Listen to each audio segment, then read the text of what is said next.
like, yeah, yeah, yeah. Always like, yeah, yeah, yeah. Feeling like, yeah, yeah, yeah. Feeling like. Yo, it's your boy Savage up in here, you know what I'm saying? Back up in this again with the One Piece discussion. I just got done reading the chapter a couple times and watching a couple people's, little discussions and stuff, so I'm gonna just hop up in it, do my thing. I don't want to, have too many people's influence up on my, comments and thoughts on the chapter. So, the chapter, pretty much started off with Big Mom still traveling, and Oda setting up using Big Mom to, do some shit with Luffy, Queen, the prison, or whatever. Cause she keeps talking about the candy, the food, or whatever, and Oda even foreshadows that if she loses her memory, or if she rather regains her memory, Luffy and them are gonna be in some type of shit, and Queen continues to let Luffy whoop on the fodder, the fodder beast pirates these pleasures or whatever, while Luffy is using this as training. Queen is being a fat ass on his Big Mom stuff while justifying all this pretty much. He's justifying everything by saying, executing Luffy would take the excitement out of everything. No. During all this, I didn't really give a crap about none of this stuff up until we got to the part where we got Luffy's annual Rayleigh flashback. You gotta expect one in every arc at this point. But Oda busted out some pre-time skip panels to show that, the Haki Rayleigh first showed Luffy after Marineford wasn't no hoe. It was cool cause pre-time skip with Oda, he was kind of working with developing Haki as a power system. It came with, what kind of seemed like inconsistencies here and there at times, especially when it came to Marineford in and of itself. When it came to portraying Haki and expanding more on that a little later, I guess. This was definitely a cool way to preview an advanced stage of armament Haki, tie it in with some pre-time skip feats as a result.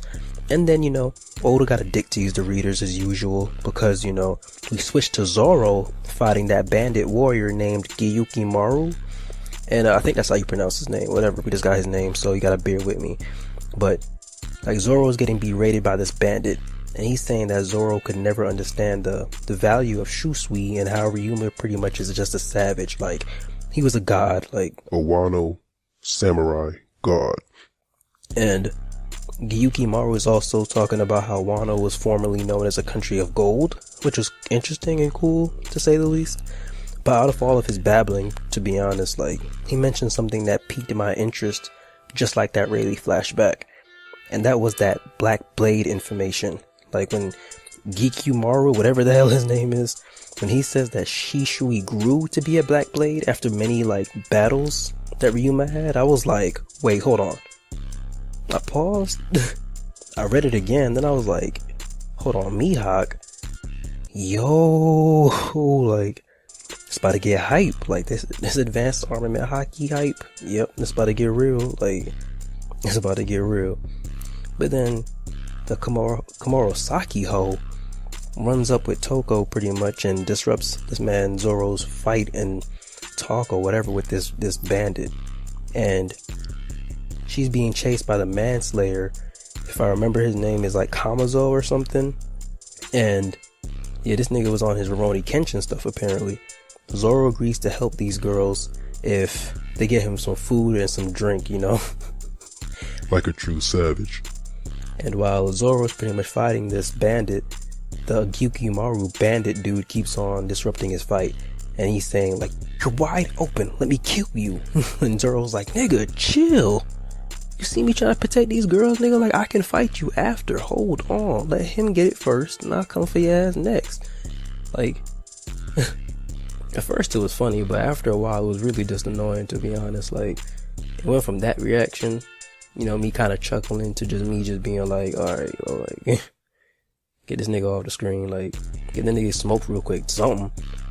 So yeah, Zoro pretty much, does his Zoro stuff.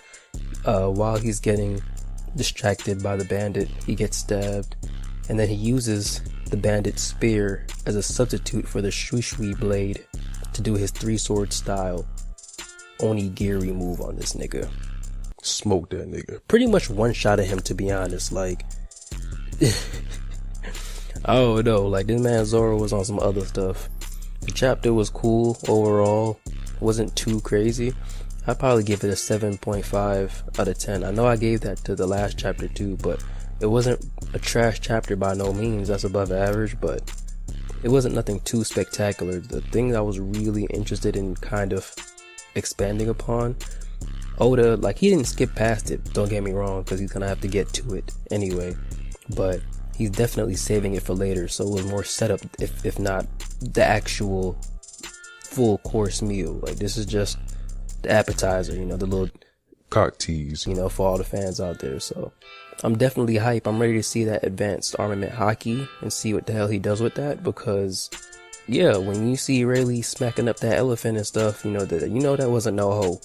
And then even like on YouTube, I saw somebody, I was in a comment on, I think it was Franky's video or something, where we were discussing feats, or he was discussing feats rather, and it was a really good comment where he was even saying that you would have to reevaluate like certain feats of like the admirals, for instance, like how they stopped the big ass tsunami and tidal waves and marine fort with their Haki, or how even Aokiji might probably use some form of future sight that we didn't even know about when he was kind of pre-forming those holes before Whitebeard's Bicento could stab him and stuff. Like, he knew exactly where to put the holes at and stuff. Like, it's just crazy. I don't know. Like, really about to see what Oda does with this, because if he's about to bust out some old feats that we probably, you know, glanced over due to Haki being new, like, One Piece is about to get crazy hype. But yeah, pretty cool chapter. Nothing too crazy. Not a bad chapter at all. Kind of got to see where Oda goes from here, but I'll give it a 7.5 out of 10. If you liked anything I had to say, you know, show love to our brother. Like, sub, and I'm out, nigga. Peace.